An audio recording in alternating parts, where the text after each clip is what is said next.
Hi everyone, my name's Tommy and this is my submission for Project 1 for CS50's web programming course. This project is a book review website similar to Goodreads, and it pulls from the Goodreads API.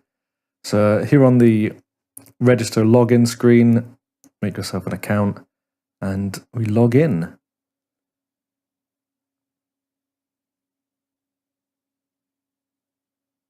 So it takes you straight to the search page. You can enter the book title, the author, or the ISBN number. So we're going to type in King, and shows the results, shows the number of results.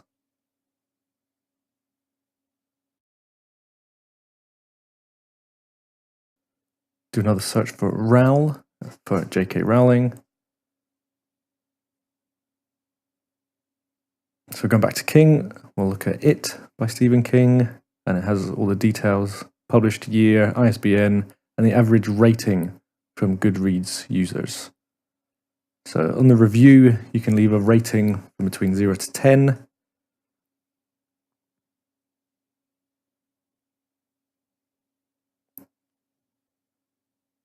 And then we'll just write a little review.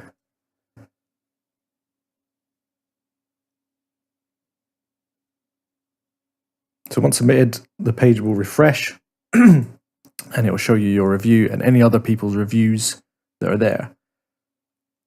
Just a side-by-side of mobile responsiveness, I'm using a program, an NPM plugin called Browser Sync on Firefox on the left, Chrome in the middle, and Microsoft Edge on the right.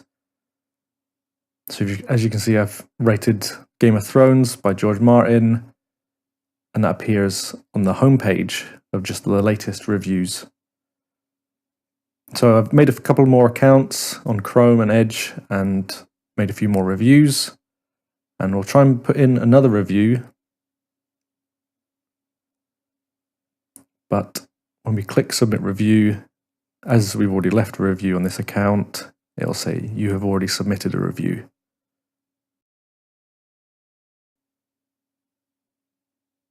So back to the homepage, I've written a few more reviews on different accounts just to show you the latest reviews. Hope you've enjoyed watching my little run through of my book review website for CS50's web programming course. Hope you've enjoyed, and thanks for watching.